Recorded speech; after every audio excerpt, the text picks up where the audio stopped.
Avec vous sur Sud Radio, nous débattons, nous commentons l'actualité et on vous attend sur Sud Radio 0826 300 300 avec aujourd'hui Dominique de Montvalon. Bonjour, journaliste, éditorialiste. Serge Federbusch, je l'ai bien prononcé, candidat à la mairie de Paris. Michel Pouzol qui est en train d'arriver, ancien député PS, membre de Génération. Et Pierre Jacquemin, rédacteur en chef de Regard. Vous avez publié Ils ont tué la gauche aux éditions Fayard. On va évidemment revenir sur l'attentat à la préfecture de police de Paris vendredi. L'hommage qui est rendu en ce moment même, des images terribles, ces 4 cercueils dans la cour de la préfecture à l'endroit même où l'assassin a été abattu. Les 4 cercueils avec le ministre de l'Intérieur qui vient de leur rendre hommage. Ils seront décorés de la Légion d'honneur. On va en parler. Existe-t-il un déni face à l'islamisme? On en parle avec vous. On va parler également des classes moyennes, des fins de mois de plus en plus difficiles. Avez-vous peur du décrochage? C'est le dossier du Parisien ce matin qui est absolument passionnant avec un sondage de l'IFOP où de plus en plus de Français se considèrent comme faisant partie des classes moyennes. Et puis débat sur l'immigration. Qu'en avez-vous pensé? Est-ce que les débats vous ont convaincu? Plutôt un ramassis de banalités pour beaucoup d'entre vous. Allez, les coups de cœur, les coups de gueule de mes invités. Dominique, on va commencer. Effectivement, on en a parlé dans l'émission Média.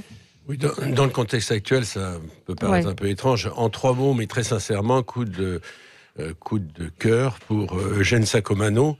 Ceux qui aiment le football se souviendront toujours de l'accent, de la chaleur, de la sincérité et par moments de la grande passion de ce Marseillais. Ceux qui n'aiment pas le football, au fil des ans, avaient appris à connaître cet homme. Vous savez, ça fait partie de ces hommes et de ces femmes dont on s'aperçoit lorsqu'ils s'éloignent, lorsqu'ils disparaissent, qu'ils nous ont accompagnés, accompagnés dans la vie par leur voix, par leur truculence, par leur présence. Donc, coup de cœur à Eugène. Et puis qui avait inspiré, moi je l'ai redécouvert ce matin, Borsalino, le film de Borsalino. Alors vous avez tout à fait raison. Grand amoureux de Céline, qui avait écrit de très nombreux livres qui étaient très loin du football. C'est un journaliste sportif passionné, ardemment passionné, mais qui démontre qu'on peut être journaliste sportif et parfaitement cultivé, et en plus que ça, créatif. Borsalino, enfin le scénario, à partir du bouquin qu'il avait écrit, Borsalino, c'était lui. Allez, Serge Federbusch, votre coup de gueule? Alors mon coup de gueule, j'imagine que c'est un coup de gueule, je ne vous vois que faire un coup de gueule. Ah non, mais écoutez, la prochaine fois que vous m'inviterez, j'arriverai avec un coup de cœur mitonné aux petits oignons. Mon coup de gueule, c'était, pour ne pas déflorer les sujets qui vont suivre, c'est en tout cas la question des migrants, des camps de migrants dans le nord de Paris, où on nous dit maintenant qu'il y a plus de 3000 personnes là, qui, en fait, vivent dans des conditions effectivement déplorables. Il y a des vrais bidonvilles maintenant. Calais, donc Hidalgo a réussi cette prouesse géographique de ramener Calais à Paris. Mais bien sûr, c'est la faute d'Anne Hidalgo. Bien sûr, c'est la faute d'Anne Hidalgo. Elle a fait. Non, attendez. Cher monsieur, je crois que vous démarrez très mal cette émission. Si vous ne me permettez pas, mais je vais préciser. Alors, taisez-vous 2 minutes et laissez-moi préciser. Hidalgo a fait des publicités payées. Refugees Welcome, elle a toute une politique depuis des années de soi-disant accueil inconditionnel, c'est-à-dire qu'on ne demande même pas aux clandestins qui arrivent à Paris s'ils prétendent avoir un statut de réfugié politique, on les accueille avant tout et puis ensuite elle va chouiner à la préfecture et à l'État pour dire oh là là, ils sont là et maintenant aidez-moi à m'en sortir. Du temps de Hollande, ça marchait avec 32 opérations de soi-disant mise à l'abri. Là vous voyez, on est dans le vrai coup de gueule, merci monsieur. Mais maintenant ça marche plus parce que Macron, qu'est-ce qu'il fait lui, et c'est son vice principal, il essaie justement de l'affaiblir sur le dossier municipal pour lui piquer sa mairie, et donc il la laisse dans son... j'allais dire un mot vulgaire, mais ça me serait reproché ensuite parce que on n'a pas soi-disant la stature de maire de Paris si on le dit. Elle n'est pas seule responsable de ce qui se passe pour l'accueil des premièrement responsable. Et directement et premièrement pour les raisons que je viens d'énoncer. Et ensuite, il y a effectivement le vice propre de l'État qui désormais la laisse croupir dans sa nasse, alors que Hollande l'a sauvée à échéance régulière. Et qui sont les victimes de cette situation? Ce sont les Parisiens du Nord, du 18e, du 19e, du 20e, avec des favelas. Allez vous balader avant de commencer à contester ce que je dis. Allez vous balader, cher monsieur, Square d'Aubervilliers. Je vous y amène quand vous voulez. Vous verrez les médinas de Grasse. Je vous invite à lire Regard. Vous verrez qu'on y a fait quand même plusieurs reportages. On est allé rencontrer les migrants. Mais interrogez-vous à ce moment-là sur les causes réelles. J'ai peur que vous vous trompiez sur les causes réelles. Vous avez peur, mais la réalité, c'est que je ne me trompe pas. D'abord, ce que vous ne dites pas, c'est que quand même aujourd'hui, il y a une situation qui est quand même assez exceptionnelle, qui fait qu'effectivement, il y a un certain nombre de migrants qui arrivent sur le territoire français et qui d'ailleurs est un peu déclinant. Il y a une chute. Il y a une chute aujourd'hui du nombre de migrants qui arrivent sur notre territoire, mais pardon, complètement faux. Vous êtes en campagne. Vous êtes en campagne. Les chiffres sont bidons. Venez voir le complot en œuvre à Port d'Aubervilliers. Ensuite, vous m'avez demandé de ne pas vous interrompre. Je vous remercie de me laisser juste terminer, parce que vous êtes en campagne électorale et c'est bien normal de dire qu'Anne Hidalgo serait responsable à peu près de tout, et y compris de l'accueil des migrants. Non, Anne Hidalgo subit aujourd'hui une crise qui est une crise non pas des migrants, qui est une crise de l'accueil. Aujourd'hui, Anne Hidalgo fait ce qu'elle peut avec les moyens qui sont les compétences d'une ville de Paris pour essayer d'ouvrir des places d'accueil, pour héberger dignement des personnes qui sont dans des situations de détresse. Dites-le quand même que vous êtes dans une inhumanité totale qui fait qu'aujourd'hui vous préférez laisser crever des gens. Il y a 18 000 morts aujourd'hui dans la Méditerranée, plutôt que de faire en sorte qu'un pays comme celui de la France soit digne dans les conditions d'accueil. Tout ça n'est que baratin. Donc mais oui, absolument. Les responsables de cette situation, ce sont ceux qui les incitent à venir. En numéro 1, la gauche européenne, les gens qui par exemple mettent des bâtons dans les roues à la politique de Salvini en Italie. Il y a eu beaucoup moins de morts en Méditerranée. Il arrive très bien tout seul, je vous rassure. Votre ami fasciste arrive très bien tout seul. En Méditerranée depuis à l'époque où Salvini justement a envoyé un message dissuasif. Si vous n'envoyez pas de message dissuasif, les gens viennent. Vous ne comprenez rien aux incitations économiques. Vous ne comprenez rien aux migrations surtout. On va changer de sujet. On va changer de sujet. C'est un tour de table. Mais oui, mais c'était un beau coup de gueule. Mais on va changer de sujet. Michel Pouzol. Alors au départ, j'avais prévu de faire un coup de gueule sur la Syrie, mais je crois que vous en avez parlé hier. Un petit peu, mais bon, sur les Kurdes de Syrie. Alors je vais faire en improvisant un peu un petit coup de cœur à plein de gens, parce qu'on vient d'entendre sur les migrants et assez intéressant là-dessus. Je vais faire un coup de cœur à toutes celles et ceux qui, en vue des élections municipales, se mettent autour de la table, essaient de mettre leurs divergences dans la poche pour construire quelque chose ensemble, écologistes, les partis de gauche, etc. Tous ces militants, tous ces citoyens, parce que on voit bien ceux de droite, ils sont pas capables de se mettre autour de la table. Je donne un coup de cœur à ceux-là en tout cas, parce que on le voit bien avec on vient le voir, ce qu'on vient de voir aujourd'hui. Effectivement, il va falloir faire barrage à ces politiques complètement réactionnaires, complètement inhumaines, et notamment sur le sujet que vous venez d'aborder. Donc, coup de cœur à ceux-là qui essaient de croire encore à l'avenir et à l'avenir de la gauche en France. Ils ont le monopole du coup de cœur. Allez, Pierre. Oui, Pierre Jacquemin. Je rebondis un tout petit peu, parce que je partage évidemment ce qui vient d'être dit, et j'espère qu'à un moment donné ça finira par arriver, que cette gauche finira par se rassembler autour d'un projet qui est un peu crédible et qui est stimulant. Coup de cœur qui pourrait se transformer en coup de gueule d'ailleurs avec les écologistes, qui à Marseille notamment, où il y a une volonté justement de présenter une liste totale de toute la gauche, y compris avec la France Insoumise qui s'est mouillée dans cette affaire, et à 57 écologistes ont voté contre un accord de la gauche au municipal à Marseille, ce qui est quand même assez aberrant. Et c'est dommage que les écologistes fassent la barrière à la gauche. C'est assez dommage. Sandrine, juste un mot. Sandrine nous dit, au lieu de rejeter continuellement la faute sur les autres, il ferait mieux de trouver des vraies solutions. Et c'est vrai que c'est quand même le point sur lequel on peut être d'accord, c'est trouver des solutions pour en tout cas ceux qui sont là, et de ne pas laisser des bidonvilles. Mais la solution, elle est évidente. La solution, c'est justement durcir. De les laisser crever chez eux. Mais ils n'ont pas à venir. De les laisser crever, mais dites-le, laissez crever chez eux. Quoi, vous voulez accueillir 1 milliard d'Africains pour des raisons économiques, c'est ça? Dites que vous voulez que la France se transforme en Afrique, c'est ça la logique finale de votre Je suis désolé, Valérie, c'est pas possible. Vous avez 50% des Africains qui dites des mensonges. C'est des mensonges. Vous parlez, vous dites. Mais pourquoi vous dites 1 million? Pourquoi vous dites 1 million? Avec moi dans le 19e. Ça veut dire quoi 1 million? D'abord, vous regardez les migrations aujourd'hui, elles se font du sud vers le sud. J'ai pas parlé d'un million, j'ai parlé d'un 80% des migrations font du sud vers le sud. C'est les pays pauvres qui accueillent les migrants aujourd'hui. C'est pas les pays riches. Aujourd'hui, on a fait une on va pas vous mettre d'accord. Donc il n'y a pas d'immigration. Et surtout, c'est fait avec vos fantasmes de submersion, comme on a pu entendre Marine Le Pen hier. C'est des fantasmes. Vous balancez des chiffres, le million, de quel chiffre?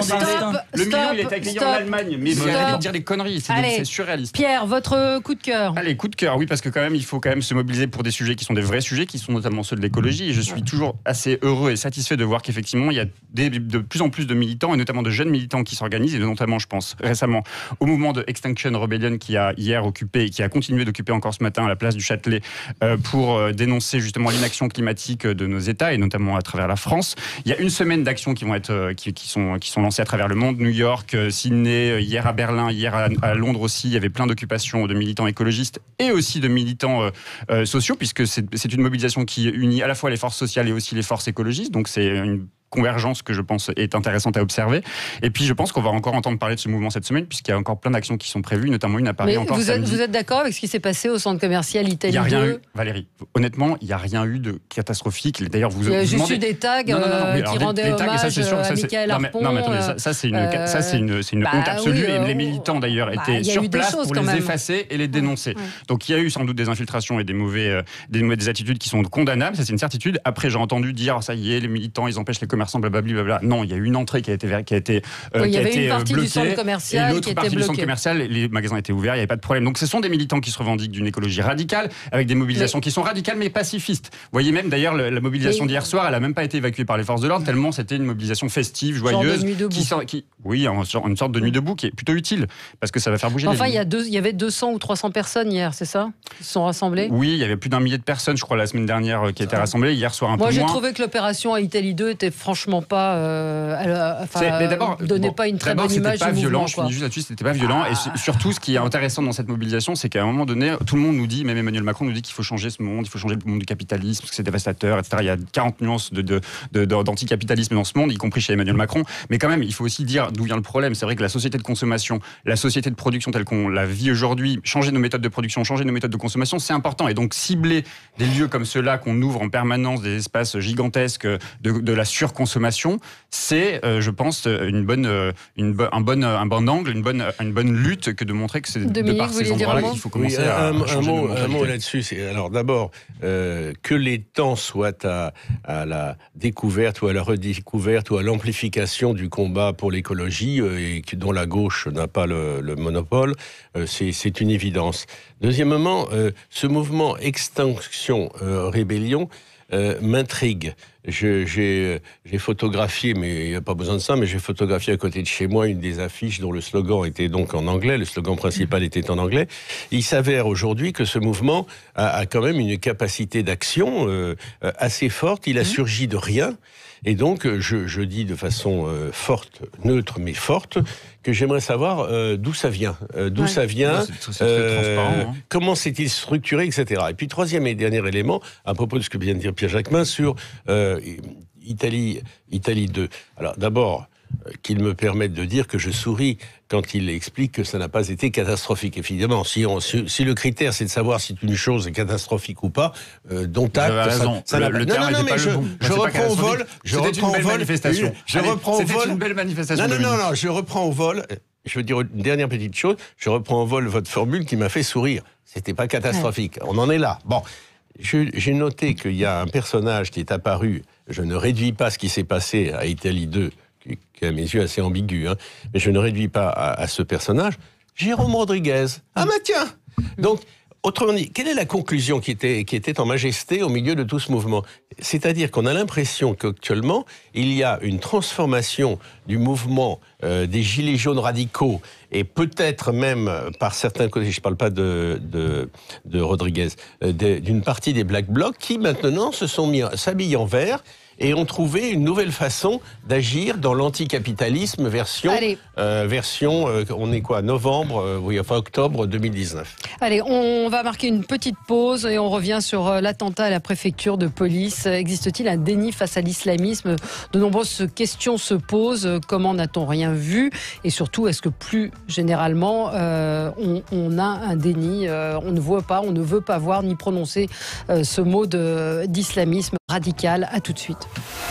Avec vous sur Sud Radio pour commenter l'actualité. 0826 300 300. En ce moment même se tient l'hommage aux victimes de l'attaque terroriste à la préfecture de police de Paris. Beaucoup de questions évidemment sur cet individu qui a pu continuer de travailler alors que visiblement il avait une pratique plutôt extrême de l'islam. Et en tout cas, des clés USB ont été retrouvées chez lui, des clés USB montrant des décapitations, des prêches de Daesh et d'autres clés USB sur lesquelles il y avait les coordonnées personnelles de plusieurs policiers de la préfecture de police, donc musulmans radicalisés.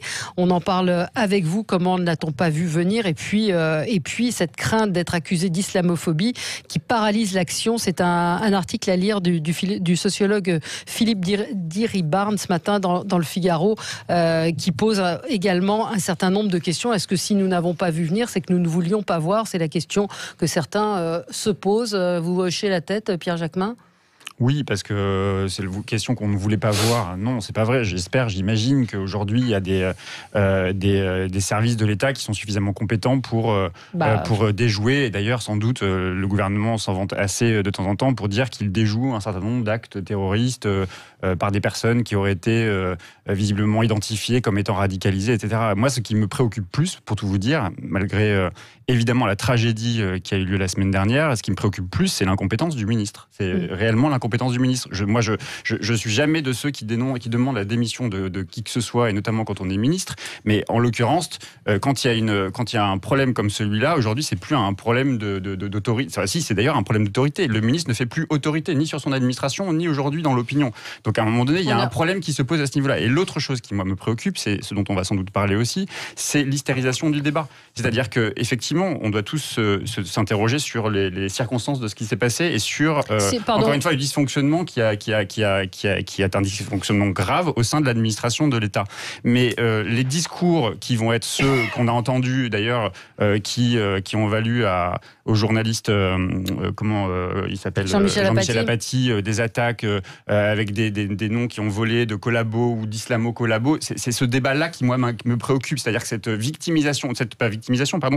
dénonciation, cette stigmatisation de l'islam que l'on va faire porter aujourd'hui, parce qu'aujourd'hui, l'islam, ça va être responsable de tout. Moi, ça me pose un problème. L'islamisme, c'est bien ce qu'a dit Judith Weintraub. C'est l'islamisme, elle l'a dit, Judith Weintraub. Elle insulte Apathy d'islamo-collabo, c'est quand même terrible. Non, elle lui a dit, vous avez des arguments d'islamo-collabo, c'est-à-dire de gens... Comme le conflit devient de plus en plus violent, soyons très extrêmement grave. Et on en vient à avoir des personnalités politiques et des responsables politiques comme Nadine Morano qui nous expliquent aujourd'hui que immigration égale islam égale islamisme. Eh bien non, cette simplification du débat est terrible et à mon avis, c'est ça qui est le drame dans cette affaire, c'est que oui, encore une fois, il faut que l'État aujourd'hui prenne ses responsabilités et assume, parce que c'est bien le problème. M. Castaner nous explique qu'il n'a pas à assumer. Si, il est ministre, donc il est responsable de tout. Il en tire les conclusions qu'il veut, mais il doit assumer. Et en dehors de ça, maintenant, c'est à nous aussi de nous interroger sur quels sont les termes du débat. Et c'est ça qui est aujourd'hui problématique, parce qu'il y a une dérive gravissime sur les termes vous du dites débat. Ça aujourd'hui. Moi, j'ai animé un débat autour d'Éric Zemmour avec quelqu'un des jeunesses de l'ancien MJS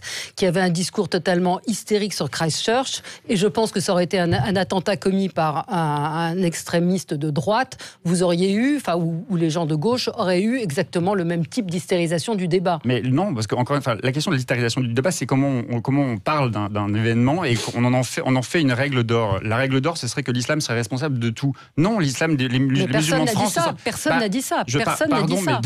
Dans ce que j'entends depuis la semaine dernière, c'est quand même beaucoup une stigmatisation de l'islam.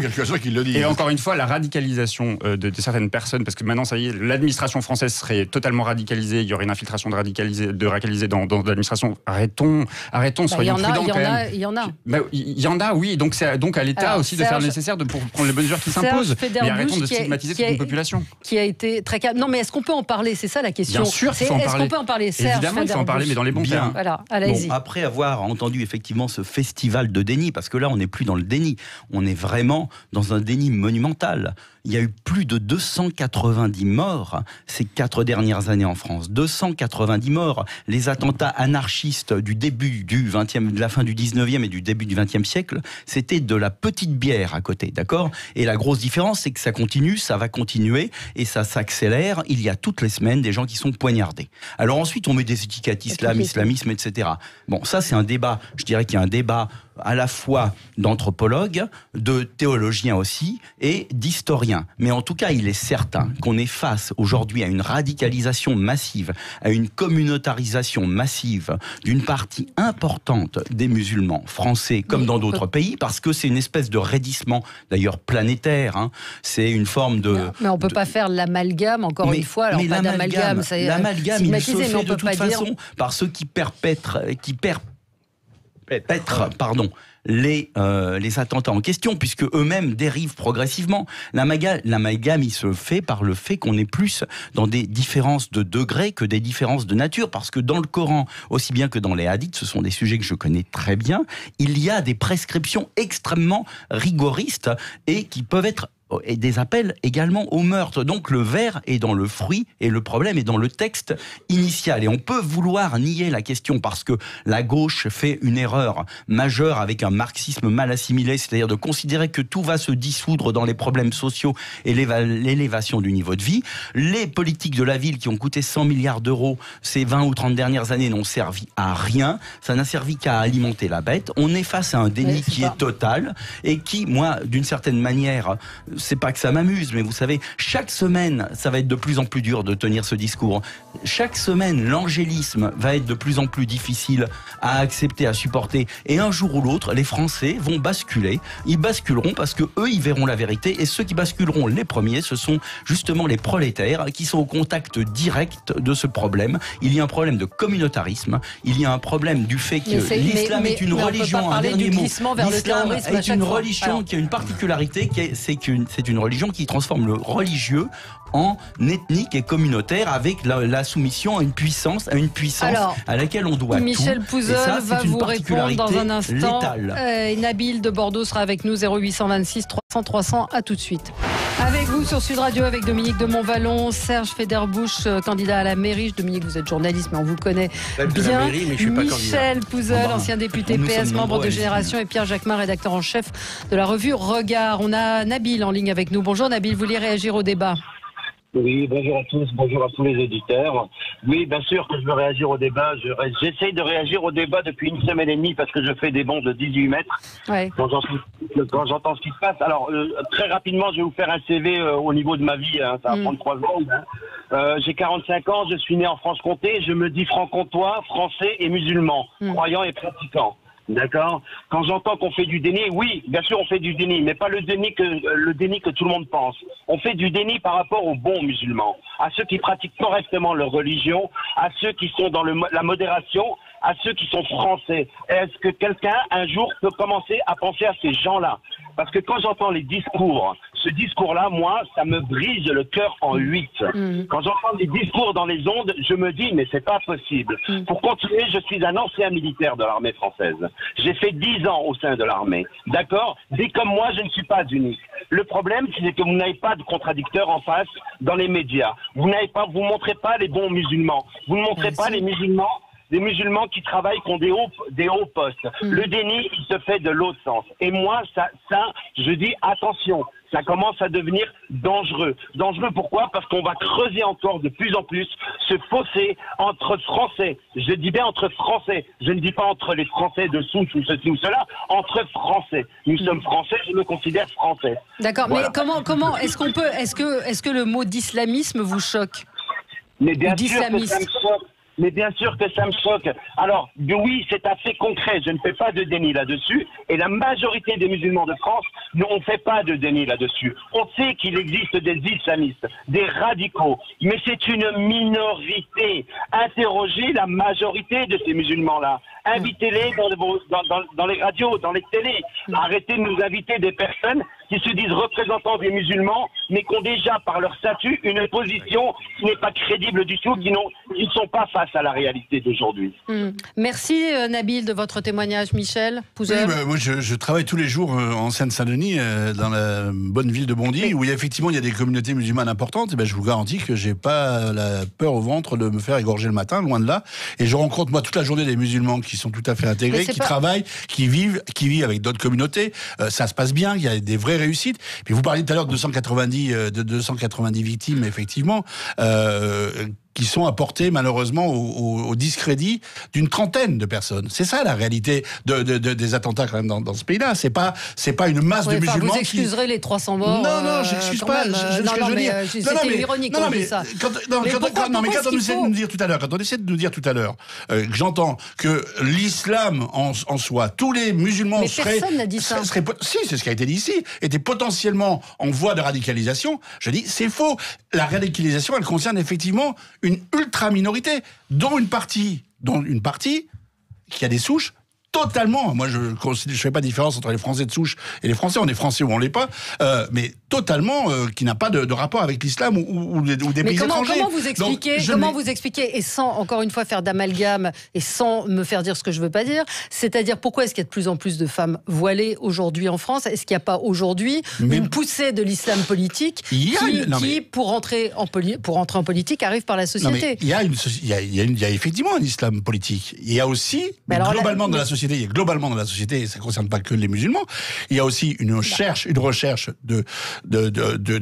y a une quête de sens de la société. Non, mais donnez-moi d'autres exemples. Excusez-moi, le vote extrémiste, le vote du Front National, pour moi, c'est une quête de sens. Je vous parle du religieux, je vous parle de la religion. La religion, effectivement, pour l'instant, aujourd'hui, c'est en France, mais l'islam concerne combien de personnes en France? Quel pourcentage? Une dizaine de pourcents. On passe nos journées, nos débats télé, nos débats radio, vous parliez d'islamisme, à parler d'islamisme, d'islam radical, la presse en est pleine.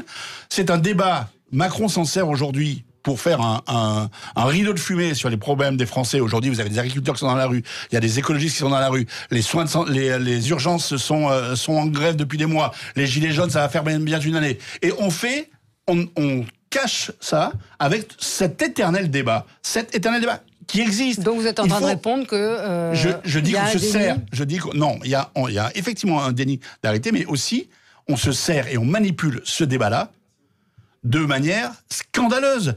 Maintenant, moi, les questions que ça me pose, le dernier attentat de ces jours-ci, c'est que les services de sécurité soient aussi peu performants. Et là, j'en rejoins ce que vous disiez tout à l'heure. Alors, Castaner doit démissionner. C'est quand même impossible qu'au plus haut sommet de l'État, on ait des gens d'une telle incompétence et que ça puisse se produire dans les services s'il y a bien un endroit où on doit connaître les problèmes de la radicalisation, c'est bien dans ce service-là. Je trouve j'avoue que les bras m'en tombent de savoir que dans ce service-là, et alors là, c'est pas un déni, c'est de l'incompétence. Excusez-moi, parce que les moyens, ils les ont. Ils veulent pas voir aussi. Alors, Dominique de Montvalon. D'abord, je voudrais dire aux auditeurs qu'au moment où nous parlons, c'est logique que dans un studio d'information sous votre direction, Valérie, nous avons un écran ouvert et qu'actuellement il se passe un hommage ému et même quelque part bouleversant avec 4 cercueils dans la cour de la préfecture de police. Je ne fais la leçon à personne, je le dis pour moi et je le dis pour tous ceux qui nous écoutent. Ayons ça en tête. Ayons ça en tête. C'est ce qui s'est passé est gravissime. Ce qui est en jeu n'est pas moins grave dans l'avenir. Bon, la deuxième chose, je voudrais pas liquider, c'est pas possible, mais je voudrais tourner la page. Je suis sidéré d'apprendre que tout le problème, parce que c'est ça que ça veut dire en clair, serait ramenable, si je puis dire, à l'incompétence du ministre de l'Intérieur. Qu'il ait fait des fautes, qu'il ait fait des erreurs, qu'il aurait mieux fait de se taire et tout est à l'avenant et les choses qui précèdent, c'est acquis. Mais je veux dire, il y a un tel décalage entre la gravité de ce qui se passe aujourd'hui en France et des enjeux et tout ramener, pardon, je le dis à mes camarades qui sont ici, enfin camarades je veux pas les compromettre, mais camarades de débat, d'entre eux, tout ramener à un problème d'incompétence, mais ça m'effraie, c'est une facilité. Attendez, je vais le dire autrement. Demain, de son propre chef ou parce qu'il y a un remaniement, il s'en va, le problème, dans sa gravité extrême, qui touche à l'essentiel de la République, et restera entier. Maintenant, dernière chose. Est-ce qu'il y a un déni? Alors, c'est très compliqué. Maintenant, c'est M. Federbusch que je vais... vis-à-vis de qui? Non, vis-à-vis de qui je vais prendre un peu de distance. Vous tenez un discours dans un autre genre, d'une radicalité telle, vous avez droit à vos angoisses et surtout à la liberté de vos analyses, d'une radicalité telle, ça nous met, quand on veut pas se laisser emporter, etc., ça me met, en tout cas, je dirais ça pour moi, dans un porte-à-faux très grand. Ce qui est sûr, c'est que il y a beaucoup de monde encore en France qui ne veut pas voir la gravité du défi de l'islamisme radical, du défi lancé à la République et du défi lancé à notre forme de vivre ensemble qui n'a rien à voir avec le communautarisme. Beaucoup. Mais beaucoup, c'est pas la totalité. Et j'arrête en disant une chose. Moi, j'ai trouvé poignant l'ancien militaire de l'armée française qui nous a raconté au bout du micro ce qu'il ressentait. Alors évidemment, lui, il a tendance à dire vous ne parlez qu'une petite minorité. Elle existe, mais Monsieur Federbusch, elle est quand même pas cette minorité du niveau. Vous nous avez annoncé l'invasion, pratiquement pas utiliser le mot, mais c'est ça. Répondre à tout ça, parce que là, j'entends des. Non, mais c'est pas vous qui êtes mis en cause. Non, mais c'est intéressant. Laissez terminer Dominique. Vous avez le mérite de défendre une thèse dans sa radicalité. Pas du tout. Et dans sa radicalité, enfin c'est comme ça que je la ressens. Je dis pas que c'est le réel qui est radical aujourd'hui. Ah bah oui, d'accord. Vous mettez réalité radicale. Non, attention, hein, on n'est pas un attentat après d'autres. Et Dieu sait que nous avons par exemple en tête ce qui s'est passé à Charlie Hebdo, qui est totalement traumatique et complètement capital. Mais là, on est un train collectivement, que ça nous plaise ou non, et chacun après en tire des conclusions qui sont d'ailleurs pas identiques. On est dans une gravité. Une situation d'une gravité inouïe, puisque c'est le cœur de l'équilibre républicain qui a été touché. Qu'est-ce qui fait que les mecs... Alors, c'est pas la première fois, parce que je vous rappelle, Magnanville, les 2 policiers tués ont été tués avec des... Il y a eu l'aide de policiers aussi. Valérie, j'arrête là, parce que trop longtemps parlé, mais je veux dire, vous avez raison, et c'est poignant, nous l'avons encore en tête, nous imaginons les enfants aujourd'hui. Les enfants dont les parents étaient assassinés dans ces conditions. Mais c'est quand même le cœur du renseignement. C'était des copains entre eux. Ils vivaient tous ensemble dans la même... Non, je parle de ceux qui étaient là, quelques-uns, etc. Et on est en train de découvrir, en attendant la suite, que le gars, il s'est débrouillé sur une clé USB pour mettre ensemble une série d'adresses. Dans quel but, les adressant à qui et tout. Non, il y a un frisson. Il y a un frisson qui nous oblige au sang-froid. Oui. Alors vous savez, il y a le glissement progressif du plaisir, mais il y a également le glissement progressif du déni. Quand j'entends que c'est 30 personnes qui sont responsables de ce qui se passe en France... Moi, j'ai pas dit 30 personnes. Non, mais votre prédécesseur à l'antenne... Je parlais de 30 terroristes. Ne déformez pas mes propos, s'il vous plaît. Je crois que je répète ce que vous avez dit. Non, je ne répète pas ce que vous avez dit. Vous révélez l'intolérance absolue de la soi-disant gauche, sur ce sujet. Pas soi-disant gauche, je suis de gauche.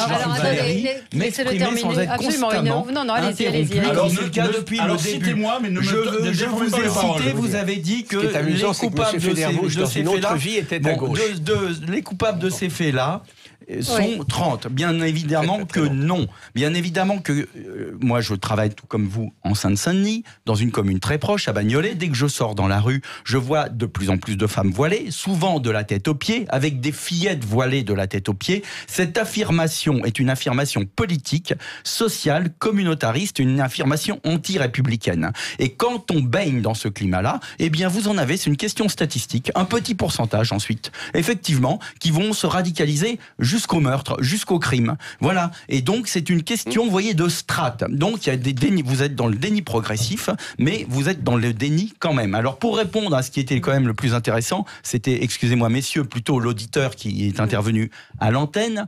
Eh bien, cet auditeur nous dit, moi, je suis arabe, je suis musulman, mais je suis né en France, je suis franc-comtois, etc. Mais moi, je le comprends très bien. Il y en a des comme ça dans ma famille. Mais j'ai simplement une petite question. Il y a un mouvement qui s'appelle Not in My Name, d'accord ? De musulmans qui s'est développé dans un certain nombre de pays, de musulmans qui, en fait, dénoncent ça. On les entend pas en France.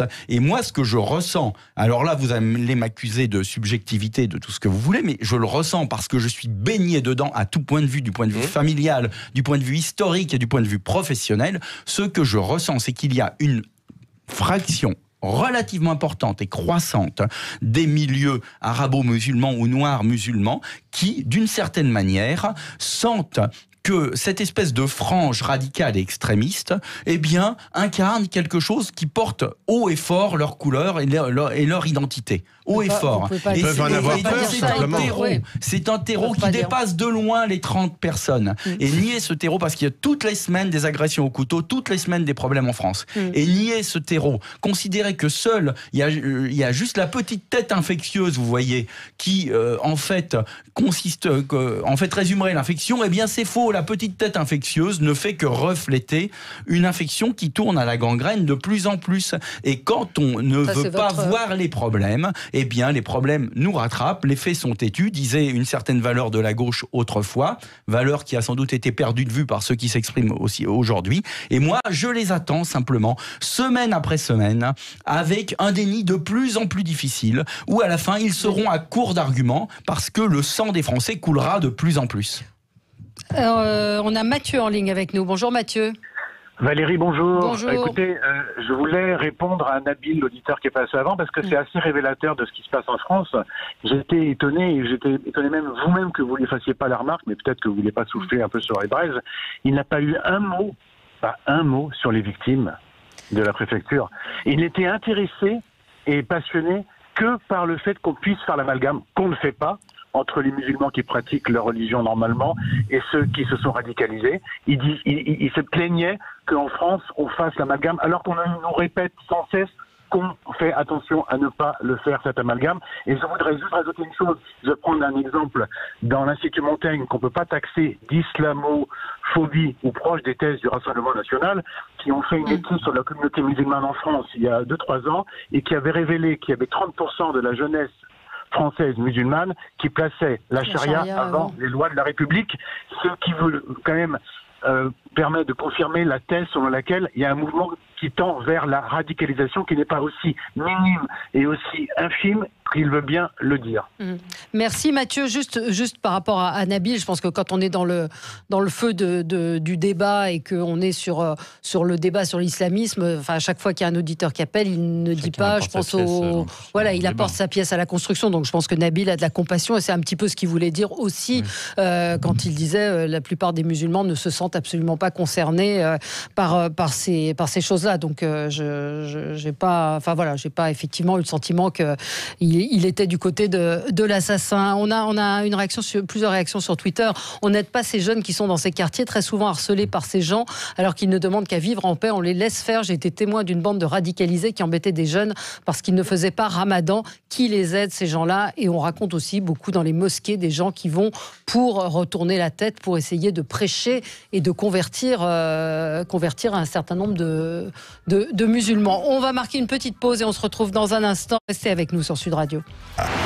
Allez, on va changer de sujet. Je voulais qu'on parle du thème qui est abordé aujourd'hui dans le Parisien, du dossier. Le Parisien, ce matin, à sa une, parle des fins de mois difficiles, des classes moyennes qui ont de plus en plus de fins de mois difficiles. Et le Parisien révèle un sentiment d'exclusion grandissant chez les Français moyens.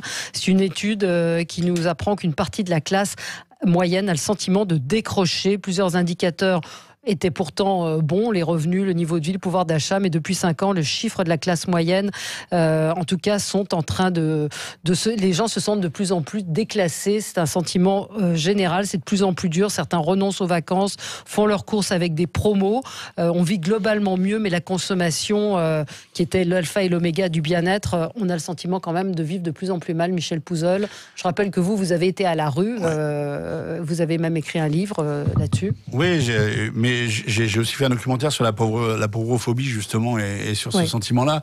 On était quelques-uns à le dire il y a déjà 10 ans qu'on avait un vrai problème de classe moyenne en France et que c'était les prochains déclassés. C'est dans les classes moyennes où on trouve le sentiment le plus important que leurs enfants vont vivre moins bien qu'eux-mêmes. Et ça, c'est une grande nouveauté, parce que le pacte républicain, et on en revient aussi à tout ce qui se passe autour, le pacte républicain, il est basé sur l'idée que les efforts qu'on fait aujourd'hui vont profiter au moins à nos enfants s'ils ne profitent pas à nous. Quand cette idée-là n'existe plus, alors effectivement, les choses deviennent difficiles. En Ile-de-France, on a une population qui est incroyable, qui a été incroyablement marquée de ça. Des gens qui ont fait des études plutôt réussies, qui ont eu un boulot plutôt satisfaisant, un pouvoir d'achat plutôt correct, et qui se sont dit...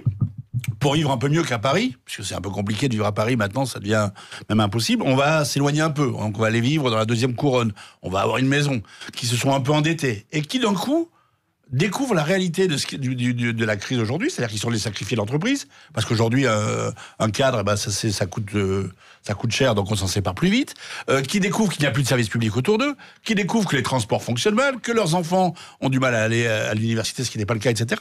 Donc effectivement, là où leur vie aurait dû s'améliorer classiquement, parce que c'est la promesse républicaine dans laquelle ils vivent, ils voient que c'est le contraire qui se passe. Forcément, l'angoisse devient terrible.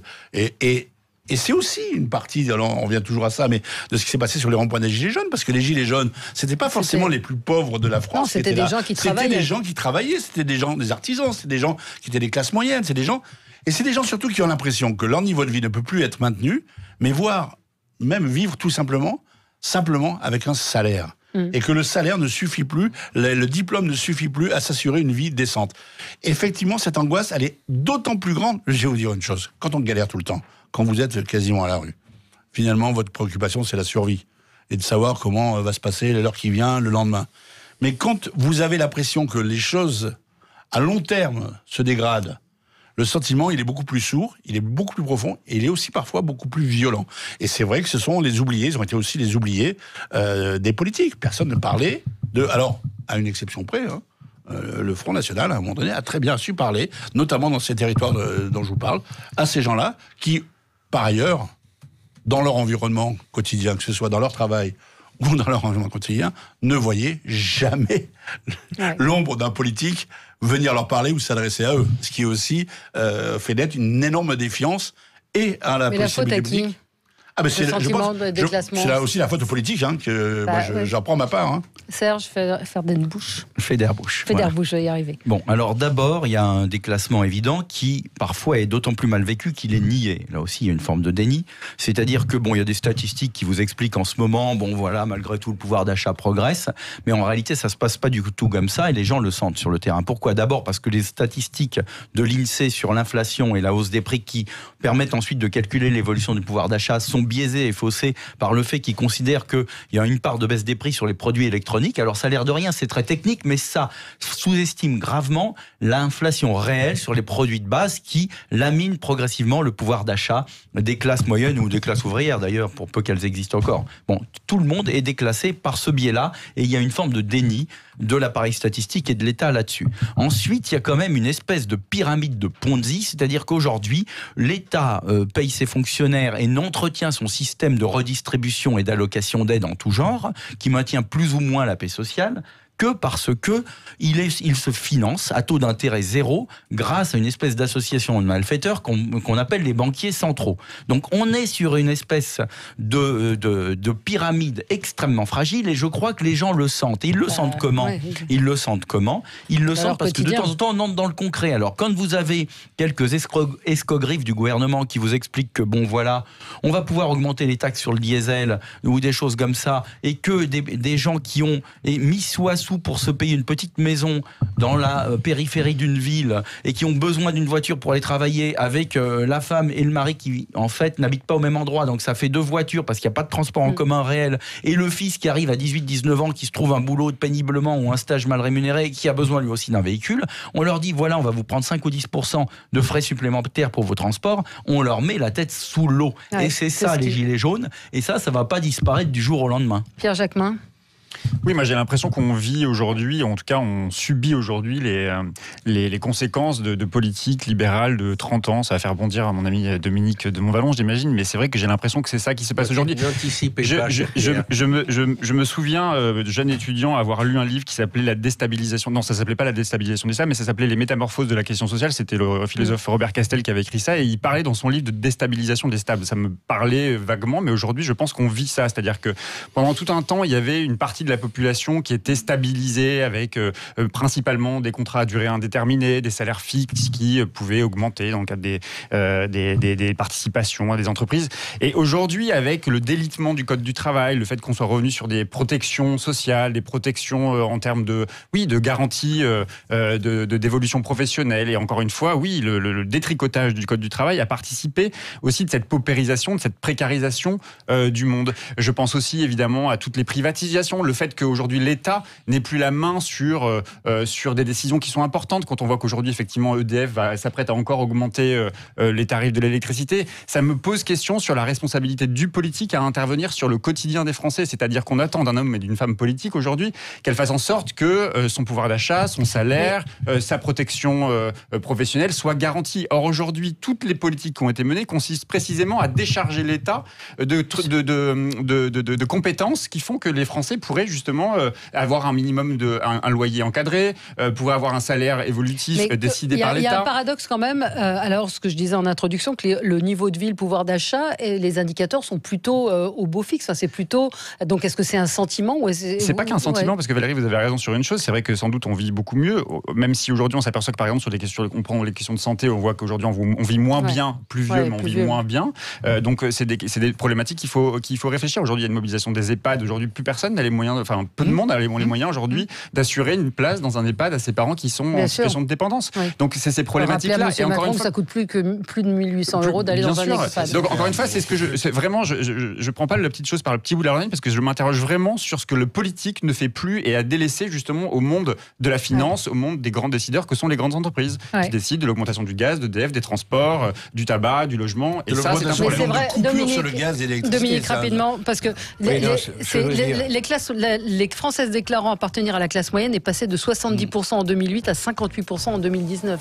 Ce que je voulais dire à Pierre Jacquemin, c'est que ce qui manque dans son analyse, mais faute de temps certainement, c'est la prise en compte de l'évolution de l'Europe qui se désintègre et d'un monde qui se restructure à nos dépens, donc on est obligé de bouger. Sur les classes moyennes, c'est un concept qui doit surprendre certains auditeurs. On n'a pas envie de se classer dans les classes moyennes. Et pourtant, 2 Français sur 3, si on considère de façon extensive les classes moyennes supérieures et les classes moyennes, ceux qui viennent d'entrer dans la classe moyenne, 2 Français sur 3, comme le disait Giscard de tout autre temps, mais c'est légitime de dire ça comme ça. 2 Français sur 3 sont virtuellement membres des classes moyennes. Deuxième chose, la République repose sur ces classes moyennes depuis qu'elle est République. C'était bien avant la 5e République, et c'est en cela qu'elle est ébranlée aujourd'hui. Troisièmement, qu'est-ce qui désintègre les choses? C'est la croissance qui s'effiloche. La perception, ça a été dit, je le reprends volontiers et j'arrête là-dessus, mais la perception de beaucoup que leurs enfants eux-mêmes ne sont pas dans une situation, absolument assurée, mais encore, ça peut à peu près tenir, mais leurs enfants ne pourront pas progresser comme...